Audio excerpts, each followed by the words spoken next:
or presentation, first we'll explore the key characteristics of bacteria, delving into what makes these organisms truly unique. Next, we'll look at the diversity and shapes of bacteria.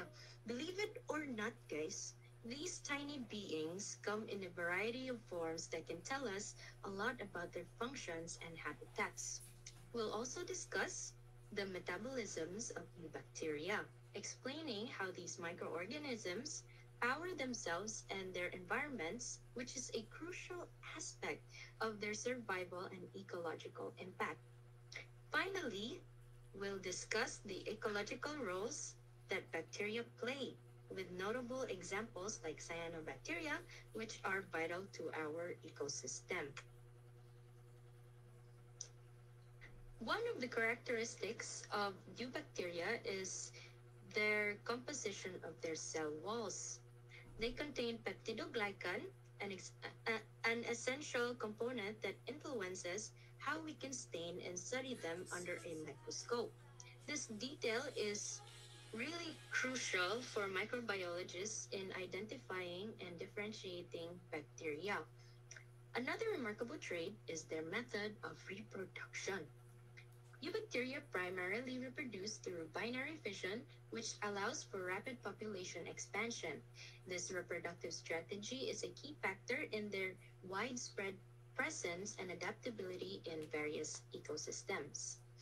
Peptidoglycan in eubacteria serves as with several purposes, including um, it provides structural support and shape maintenance. It also acts as a protective barrier against physical stresses, chemicals, and antibiotics. And this is crucial during cell division, since it forms a rigid layer that maintains the cell's characteristic shape and prevents lysis due to high internal osmotic pressure. Lysis, by the way, is the disintegration of a cell by rupture of the cell wall or membrane. By understanding these characteristics, this helps us appreciate the significant roles of eubacteria in our world, from nutrient cycling to their applications in biotechnology. We will now mention the overview of the bacteria's shape. So, spherical bacteria are referred to as cocci. Cocci, from the Greek word kokos, meaning berry or like grain shape, reflecting their spherical shape. Next is the rod-like bacteria called bacilli. Bacilli, from the word bacillus, a diminutive of bacillum or bacillum siguro ni, meaning rod or stick, describing their elongated shape. The spiral bacteria are known as Spiralia. Spiralia, from the Latin word spira and the Greek word spira, meaning coil or spiral, referring to their twisted form. These shapes play a role in a bacterium's survival strategies, including nutrient acquisition, movement, and evasion of the immune system. Next, we will mention the bacterial cell shape, which will be introduced and completed by Mr. Ruiz. So there are also different shapes in bacteria, as Olive mentioned. So the first is spherical. These bacteria have a round or oval shape, and they usually measure around 0.5 to 1 micrometers in diameter. And they have different arrangements. First is monococcus. These are single spherical cells. Second is diplococcus, which are pairs of spherical cells attached after dividing in one plane. The third is tetrad or tetracocci. These are groups of four spherical cells formed by division of two planes. Next.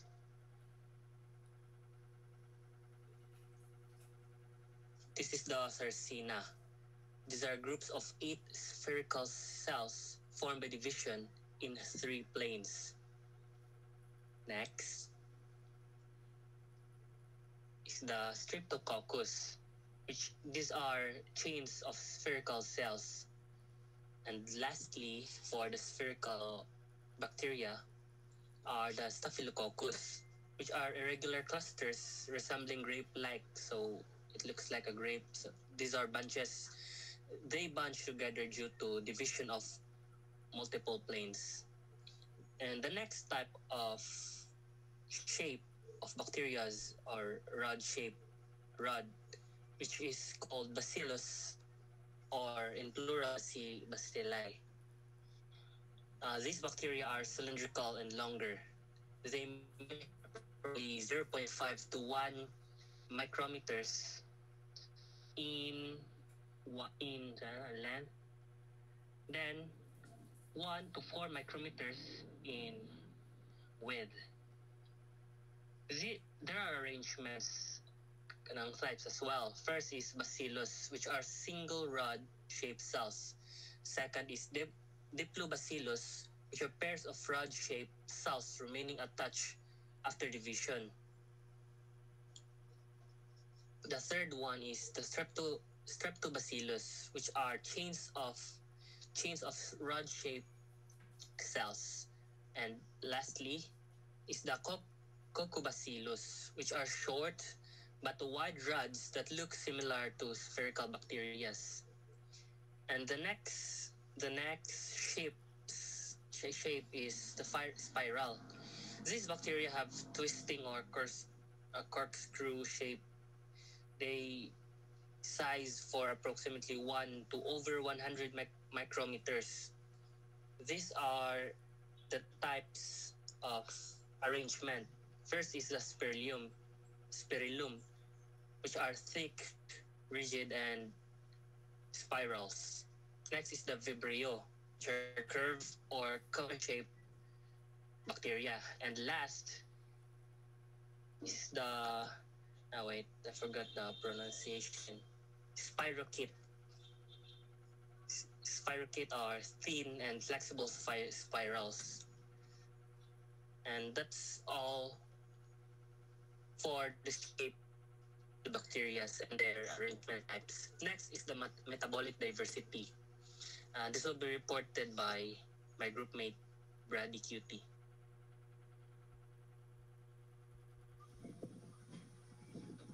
So I'm going to tackle metabolic diversity. So first, aerobic bacteria requires oxygen for survival. So these bacteria are aerobic when they need oxygen and anaerobic when they thrive on oxygen-free environments. So this showcases the adaptability of bacteria. Next slide, please. So this examples are the following notable eubacteria that is common that can be commonly found. So there are cyanobacteria that they are photosynthetic bacteria that produce oxygen during photosynthesis. Then there is Streptococcus, a group of bacteria known for being pathogenic and causing throat infections. And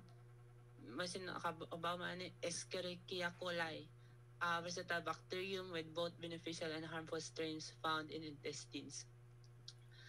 So next, we're going to the guide questions.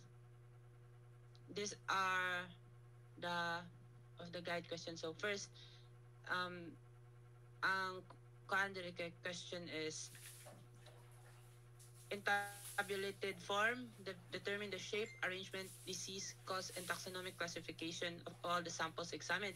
So the following are all the samples examined, and there, maybe not tabulated form, but among gibutang siya og inaan ang style para mas makita nga mas clear siya. So first is the Streptococcus pyogenes. So as you can see, Spericia, then ang arrangement kay chain. So, ang katong gi-tackle ni Jonathan ganiha, kuan siya kan spherical nga chain, kuan siya streptococcus. Well, spherical na chain. Tapos, pathogenicity niya is positive. The disease it can cause is strep throat, scarlet fever, o rheumatic fever. So, kani nga mga bacteria. And it belongs to phylum Firmicutes and class Bacilli, family kay Lactobacillus. Next nga sample nga gi-give kay Staphylococcus aureus. Its shape is spherical man, kay coccus man spherical, di ba? Spherical coccus or cocci kung plural. Man ang iyang arrangement kay cluster. So, cluster nga spherical Staphylococcus. So, naa na sa iyang name ang iyang arrangement, Staphylococcus. Ang iyang pathogenicity kay positive. It can cause skin infection o food poisoning. It belongs to phylum Firmicutes and the class is Bacilli, family Bacillus. Bacillus. Next kay Vibrio coma. Vibrio means kuan. Usa ni siya ka example sa spiral, di ba? So iyang shape kay mura siya spirally, iyang arrangement kay single tapos spiral. So Vibrio siya under sa shape nga spiral. Pathogenicity niya kay positive. Positive. It causes cholera. Tapos it belongs to phylum Firmicutes, class kay Bacilli, ang family kay Vibrionales.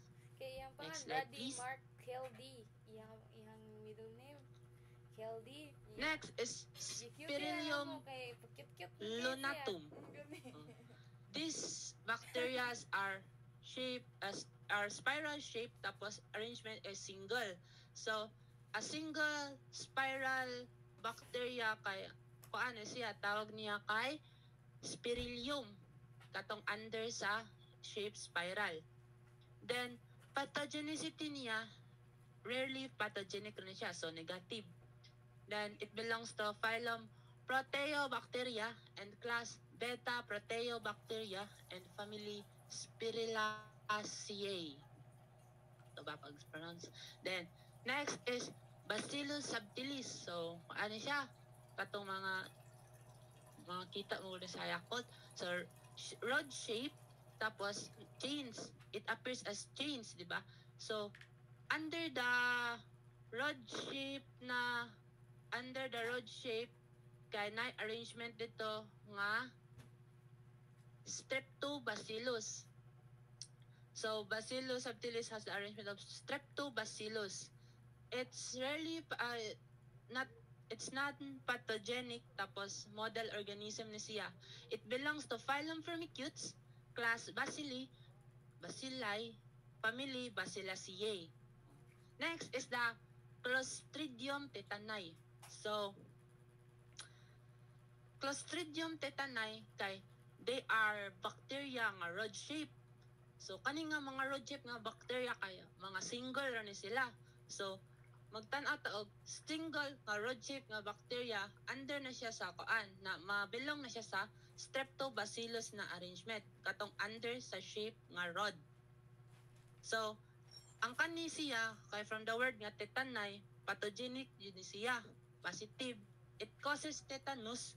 Tapos, it belongs to phylum Firmicutes, class Clostridia, and its family is Clostridiaceae. Clostridiaceae. Next is Diplococcus pneumoniae. Diplococcus pneumoniae is a spherical shaped bacteria that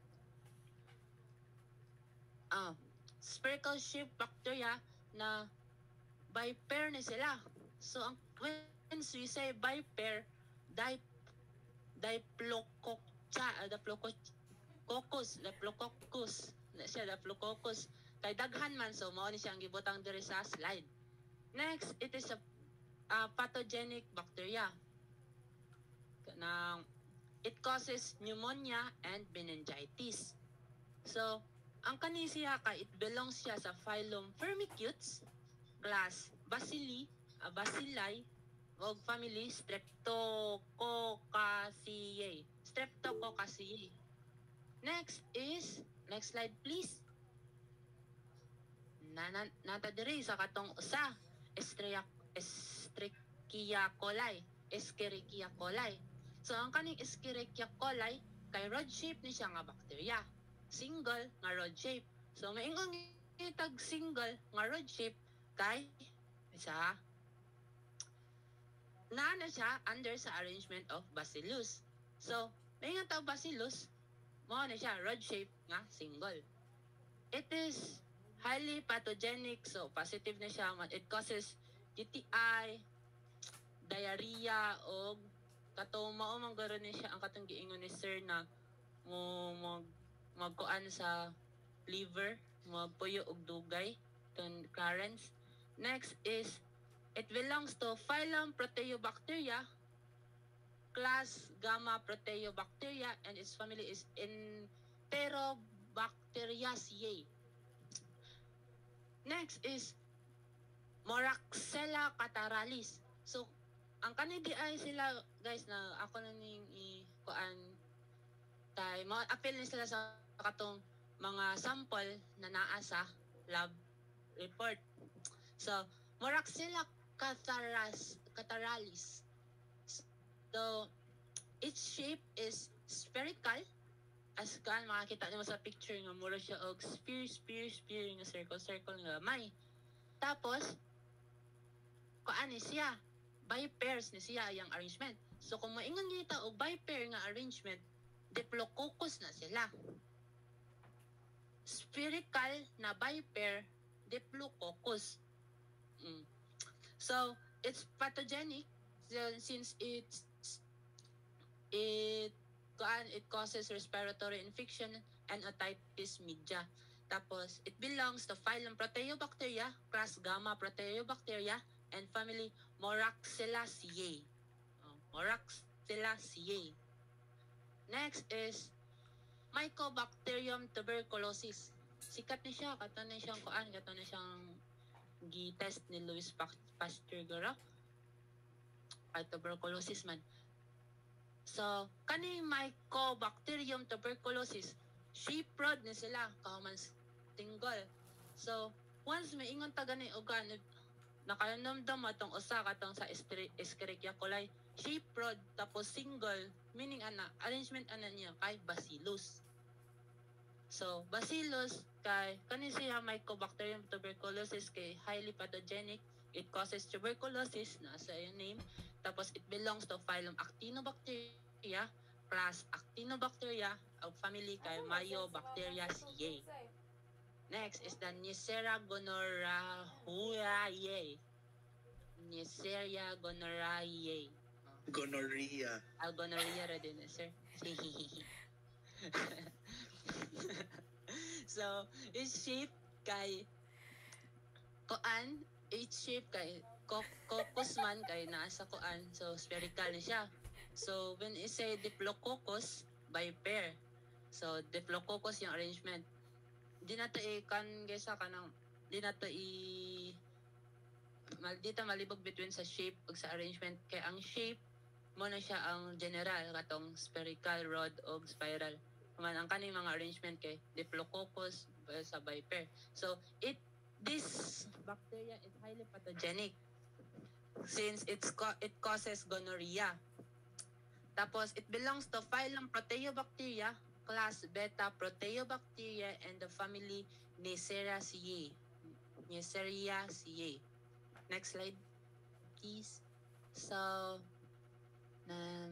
we have next bacteria is Pseudomonas aeruginosa.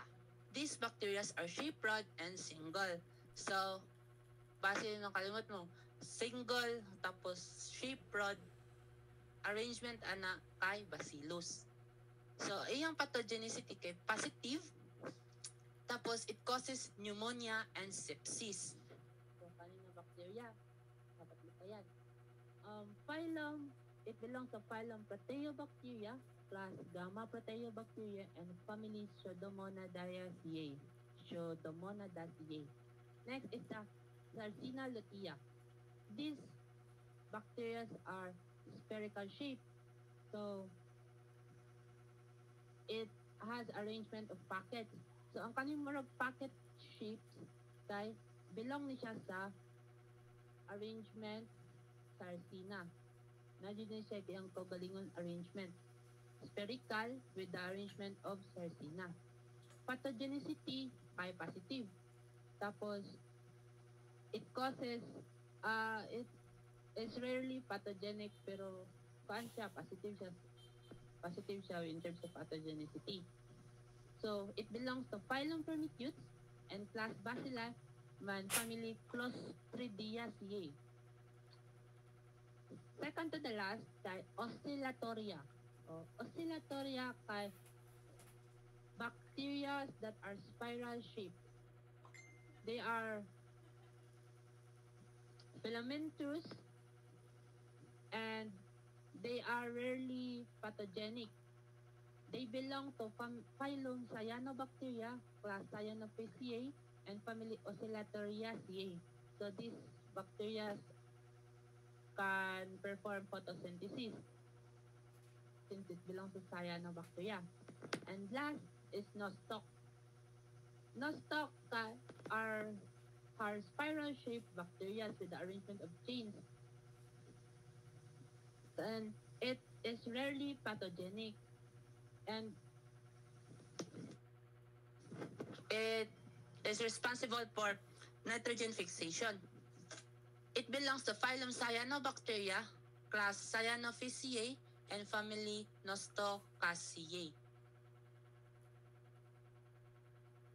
So, the, the, the next slide will be,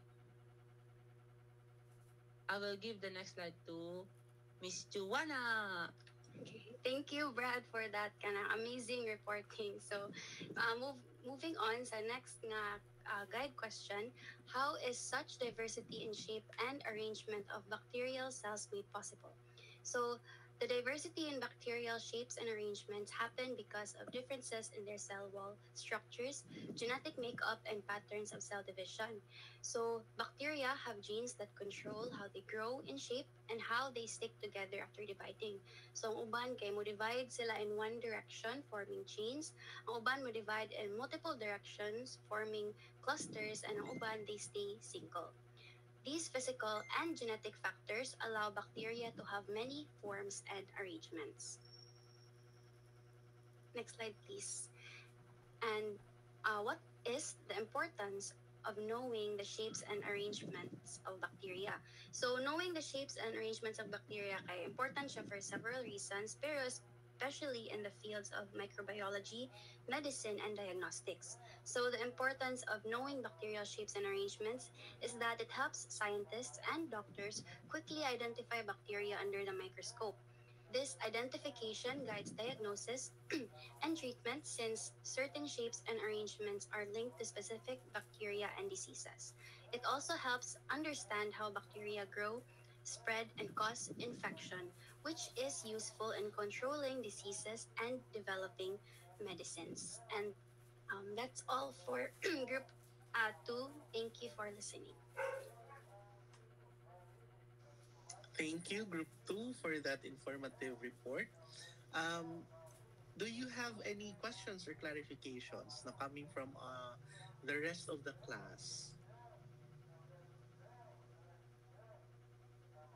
So this part kay, it's kind of highly technical, no, because we are also looking into the taxonomy of very specific bacterial species, no. So lisod-lisod sa panglitokon ang inyohang mga names, but with kanang time and practice makalitok ra jud mo ana dito. And I would like to kanang clarify lang po the katong giingon ni Brad ganina nga Bacillus subtilis. Wala na siya sa Yakult ha, because your Bacillus subtilis are the bacterial species found in the soil. Kung naa siya sa Yakult, basi nasudlan to yuta imuhang Yakult brand. ang naa sa inyong Yakult is actually kanang kuan siya, a species of Lactobacillus, which is kanang unsa ni ang iyang strain is very specific sa Japan, no? Lacticacea bacillus ang iyang genus. But nevertheless, no, ang bacteria sa inyong Yakult are also rod shaped, no, bacillus. Okay. So, AJ, yes, do you have any question? That same bacteria is also in the, what do you call that, Dutch Mill Delight as well, right? What bacteria man, AJ? The one, the same like Yakult. Unsa ganito yung question? The same bacteria is found in The other yogurt drinks like that. mga probiotic bacteria. Yeah, Lactobacillus gihapon sila. So all the same. Yes, Althea. Oh, correct, Althea. Lactobacillus na genus. And yeah, so let's go to our kanang questions. Walay questions from the class? Yes, Abigail. Hello, sir. Madara ka, sir. Yes, yes. Na-curious lang ko. This can be towards the group members or whatever, pero is there like a specific way or is there like something, an attribute, specific attribute that can help you identify if a bacteria ba is pathogenic, or does it need like specific cultural, do you need to like culture get the bacteria and then have a specific apparatus to research it? Thank you so much. Yeah, so reporters. Hello, Abby. So, I think you mentioned it before sa atong laboratory activity pag face-to-face nga katong gram staining kay di ba ma-identify siya karang what type of bacteria siya, I guess, if blue siya or red. Kay since uban nga bacteria kay dili man siya ma-retain sa stain nga may dili jud nga kanang keep ang color, I guess depende silang cell wall. So I guess ang identify nila sa pathogenicity kay mas kuti siya in terms of specificity sa techniques o materials being used. I don't know what type of kanang materials silang gigamit, pero like yes, mas specific nga materials silang gamitan to determine the pathogenicity. But do we have any like telltale signs or morphology or any physical characteristics that can tell us whether a bacteria is pathogenic or not? I think mo na ang question ni Abigail pag no.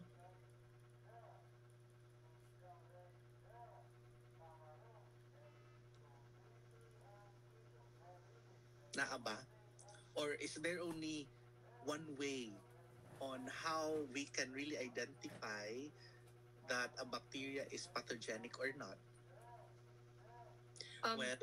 Yes. Sige, Olive. Ay kanang since ang atong gi-mention man dire sa laboratory exercise kini correlate siya unya gi-required na to nga mo determine sa shape sa bacteria unya if we can determine yung pathogenicity sa shape, then yes, ma-determine na to sa morphological features sa bacteria ang pathogenicity sa cell.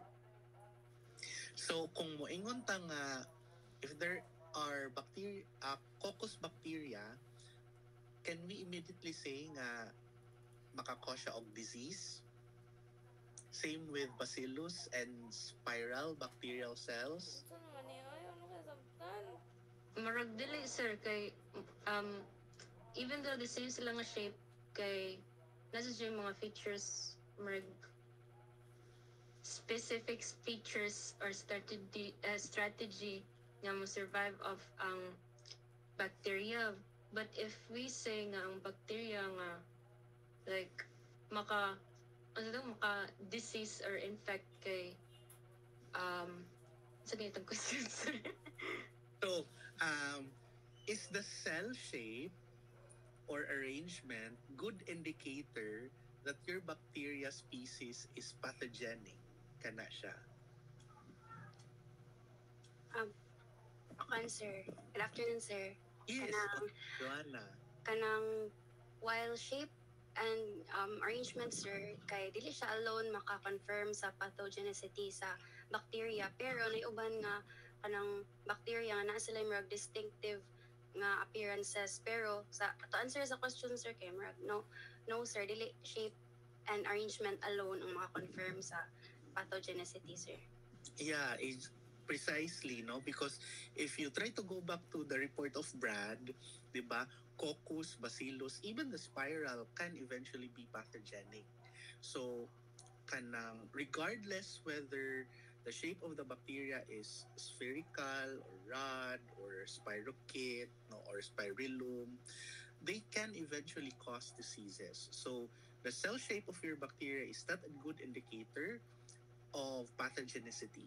So, if we try to go back to the question of Abigail, nga unsaon man nato pagkahibaw nga ang bacteria is pathogenic. So there is only one way, no? So dili reliable ang inyong cell shape, ang arrangement, although they can influence kanang pathogenicity, but they are not a reliable kanang telltale signs, no? There is only one way for us to really know that a bacterial species is a pathogenic species, and that is by the use of Robert Koch's postulate, diba? If you try to remember our first lecture, you have the 4 steps, very simple steps of Koch's postulate, no? You must have an individual which has the symptoms of a particular bacterial disease.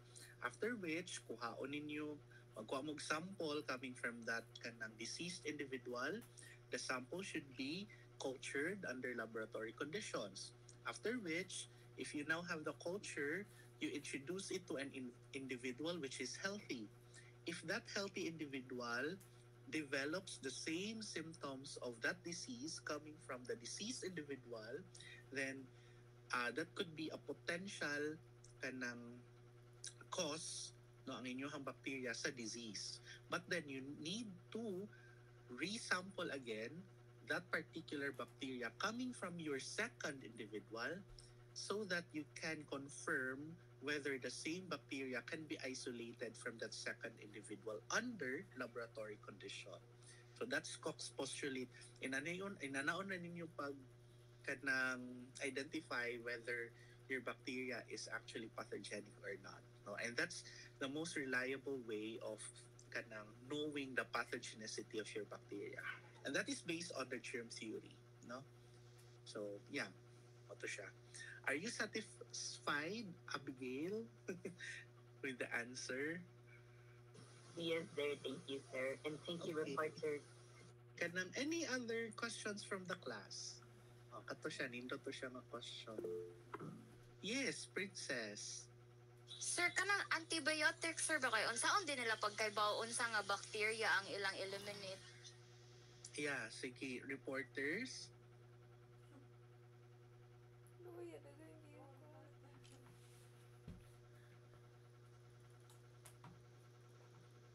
Maybe you can kanang restate your question kanang Princess for our reporters. Unsaon pagkabalo sa antibiotics nga unsa nga kind sa bacteria ang ilang eliminate? Sige. Reporters, do you have any idea?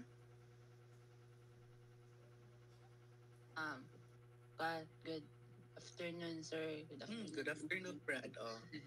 Kanang katom sa base lang ko sa katong previous na mga kuan ingon sa mga previous studies nga nabasa ko, sir.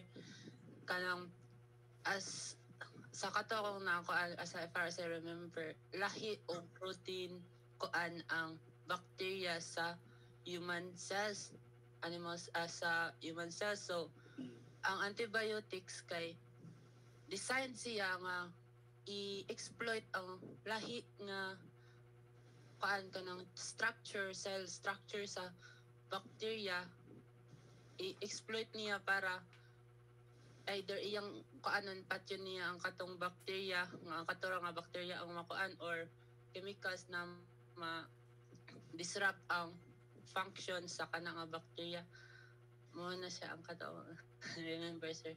Unsa kaya nga you made mention about structures, unsa kaya nga structure ang ilang gub-on, Brad? I think sir ang cell wall niya sir or ang yung cell membrane. That could be one particular structure, no? Ang gub-on niya would be the cell wall. Ang iyahang i-target specifically would be peptidoglycan, which is wala sa ato ang cells, no? So if you kanang take antibacterial drugs, most probably no, not most probably but always dili jud niya i-attack nga to ang cell because we don't have the peptidoglycan, no? By attacking the peptidoglycan in the cell wall of your bacterial cell, that would weaken actually the integrity of the cell envelope. And as it weakens, what happens is that more molecules can move inside the bacterial cells, and therefore it could eventually make the bacterial cell very vulnerable, no? So mapatay sad ang imong bacterial cell. Another thing is kanang kung dili niya gub-on ang cell wall, ang iyahang gub-on is ang integrity sa cell membrane itself. So take note nga ang cell envelope, di ba, naman na siya i-comprise siya sa inyong cell membrane, cell wall, the capsule, and the slime layer, no, or katong S layer pod ninyo.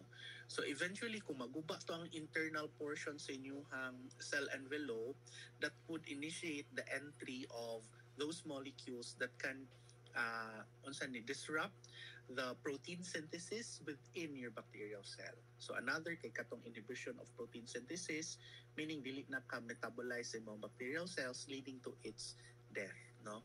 Another mechanism for your antibacterial kanang drug is for it to kanang inhibit gani the nucleic acid synthesis or the formation of new copies of the DNA and RNA of your bacterial cell.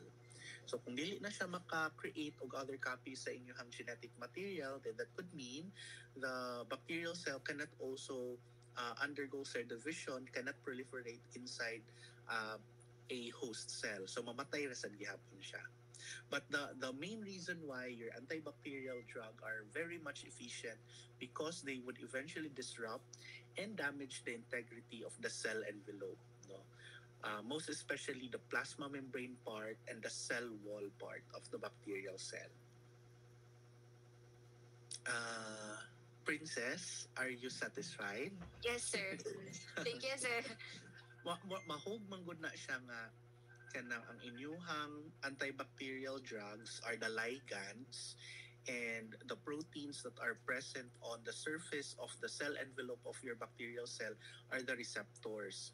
So ika-connect sa inyuhang ligand, which are your antibacterial drugs, sa inyuhang protein receptors. That's the time they can eventually damage the peptidoglycan part of the cell wall. Yeah, so mo na siya ang general mechanism on how antibacterial drugs work, no, and how they kill kanang bacterial cells. Any other more questions? Kanang mga enlightening questions coming from your classmates? Wala na? Sige, so I have my kanang few questions pod. So first question for our reporters, kanang we made mention of the various shapes and arrangement with respect to bacterial cells. Can we also say the same thing with respect to our archaeans? Do they have more or less the same types of cell shape and arrangement? What do you think?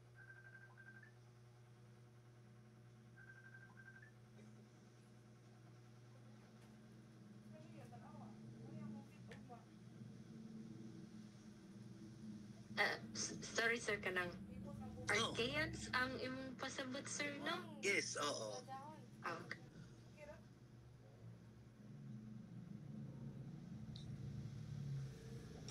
Sir, pwede pa repeat sa question, sir? Kanang, Ah, di ba ang ato ang bacterial cell natay various types of cell shape and arrangement. So can we say the same thing with respect to your archaeans? Do they have more or less the same types of cell shape and arrangement? For example, spherical, rod. Maka-describe po ba ta sa inyong archaeans the same way how we describe the bacteria in terms of their shape and arrangement?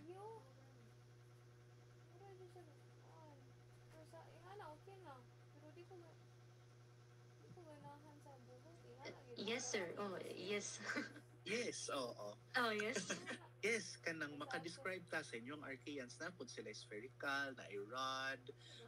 But there are some cell shapes nga wala po sa inyong sa archaea nga naa sa bacteria niya. Wala po sa bacteria nga naa sa archaea. No? So, nai-encompassing kanang characteristics when it comes to cell shape and arrangement between your bacteria and archaea. No? Now, since we are talking about different cell shapes and arrangement, do these different cell shapes give our bacterial species mga ecological advantages? For example, what's the ecological advantage of being a spherical bacteria or being a rod-shaped bacteria?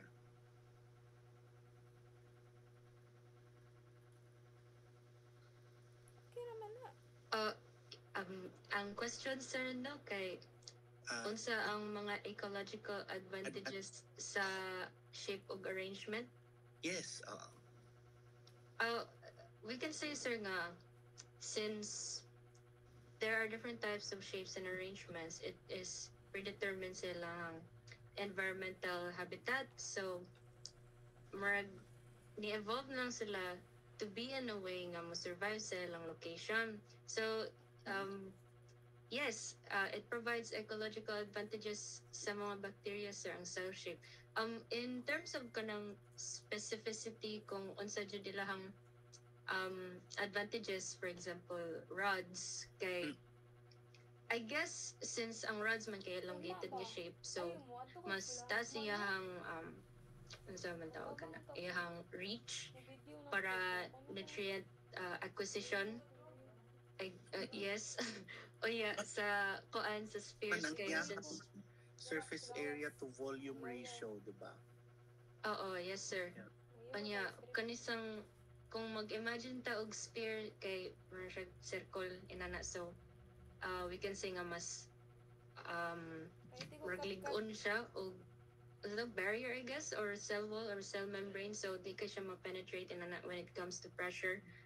Anya, ang spirals kay I guess kung we can think of it as a drill, kanang mas dali siya ma-penetrate sa ubos, onya possibly kanang mas dako yung survivability kung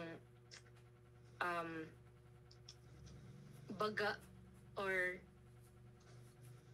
I think mo dig deeper lang, sir, ba mas dako ilang survivability rate kung mo dig deeper sila mao ilang shape kay spiral. Pero kung specific you guys, sir, kay I have no idea. Per more.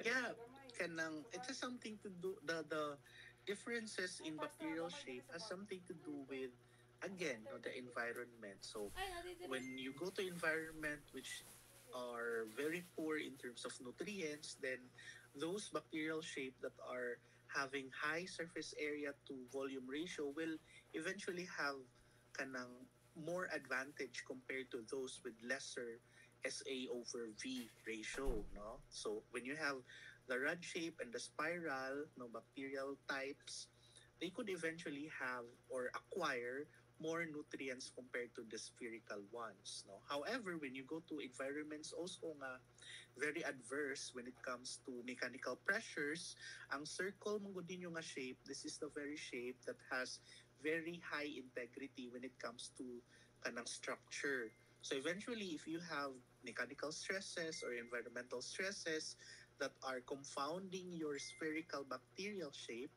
no, in all directions, then your spherical bacteria could eventually withstand high mechanical stresses compared to your rods or the spirals, no.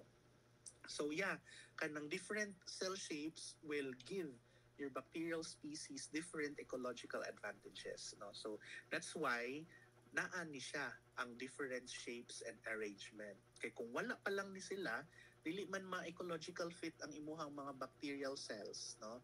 So eventually the very presence of these variations in terms of shape and arrangement is a testament that these particular variations are well adapted to their kanang independent and kanang unsa ni unique um, environments or habitats, no? So naa jud siya link between your habitat and the type of shape and arrangement as well. Now, kanang for the reporters, have you kanang encountered the term quorum sensing? What is quorum sensing, and what does the bacterial arrangement, no, kanang unsa ni in connection with quorum sensing? How do your wait, let me rephrase that one. How do your cell arrangement affects quorum sensing when it comes to pathogenicity of bacteria?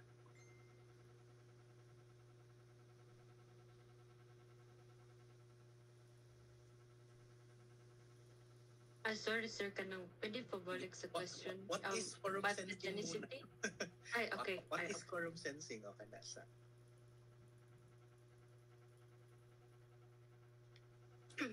Answer, I think, dili ko sure sir, pero murag, process nga mag, like, signal sir, or kanang communicate with each other sir, ang bacteria. Yeah, from the name itself, no, it has something to do with cell-to-cell interaction and cell-to-cell communication, no, quorum sensing. So there is a group of bacterial cell that are acting as a single functional unit, no? Mura siya colonial in nature ba? Now, how does your bacterial arrangement affects quorum sensing?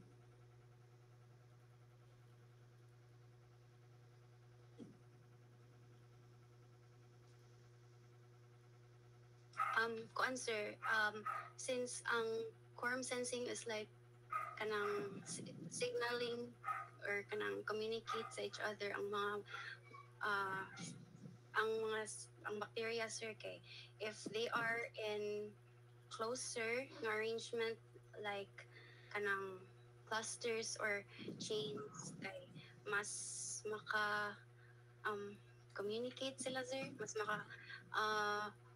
maka say word, mas kuan sila sir, signal sila sa each other. So you're saying that not all bacterial cells are capable of quorum sensing. Yes sir. Sir, kanang maybe kanang kanang capable sila og quorum sensing sir, pero ang mga bacteria nga mas close sa each other kay mas effective ilang quorum sensing, unlike sa katong mga bacteria nga single ra. Yes, no. So that's exactly the answer, no. So correct nga not all are actually capable of doing the quorum sensing, because take note, you have bacterial species ka they kanang exist kanang singly, no, dili sila mo form og kanang cluster or groups or chains. So these bacterial species are actually not capable of doing quorum sensing, no. Ang katong makakuan og quorum sensing katud yung mag-cluster. Now, if you have these particular types of bacteria that can do quorum sensing, what is now the influence of quorum sensing when it comes to, for example, pathogenicity? Does it influence the power of your bacteria to cause disease? Or what is now the use of quorum sensing therefore? Since kuan man sir, mas dako og connection in terms of distance ang closely packed nga bacteria. So if for example nisod siya sa host niya, nino magtambal ang host. Ang katong bacterias nga nakasense nga, hala, na antibiotics, ang saan rin nato. So, ang katong mga bacterias nga lagyo, kay mas lisod sila makakamap og, I guess, ang pag-network nila to fight the antibiotics kay mas less. But since dool man to ang mga bacteria nga tightly packed kay maka escape or like evade yeah, I guess evade sila og kuan sa immune system, I guess.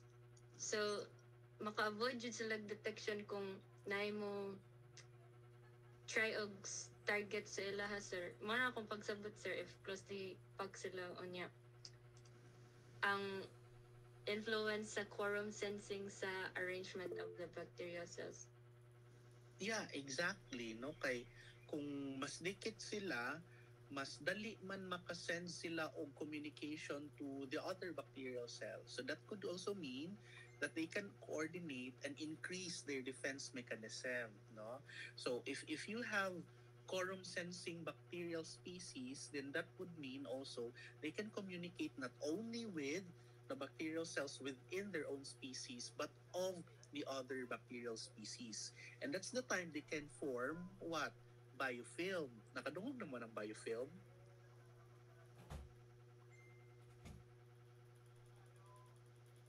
Yes, sir. Nakabantay mo ng tubig nga, for example, tubig niya, dugay na kayo siya naa sa container niya, wala dyan nagamit sa tubig. Di ba at the surface level, you can see nga naay murag mo form diha nga bacterial scum or naay very thin layer on the surface of the water nga kanang hugaw. That's actually what you call biofilm. And biofilm is kanang very high in terms of quorum sensing activities.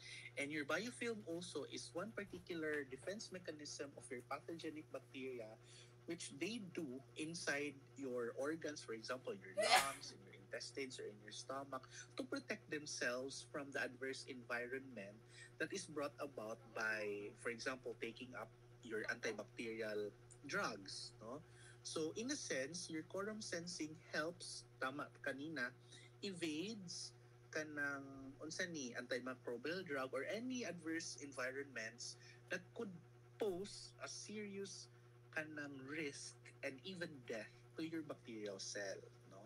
So arrangement therefore is crucial for your bacterial species, most especially for those pathogenic ones, kay they eventually increase their survival rate, no, through quorum sensing. So biofilm is one testament na naay quorum sensing na hitabo. There is communication among different bacterial cells and different bacterial species that would eventually help themselves, survive. So yeah, that's all about quorum sensing, and I think we shall discuss more of it later this semester.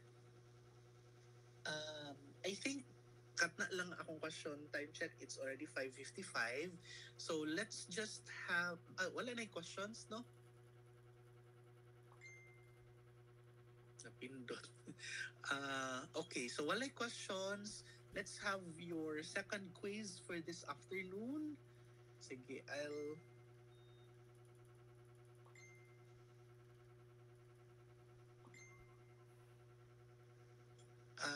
copy first the link and then I'll put it here.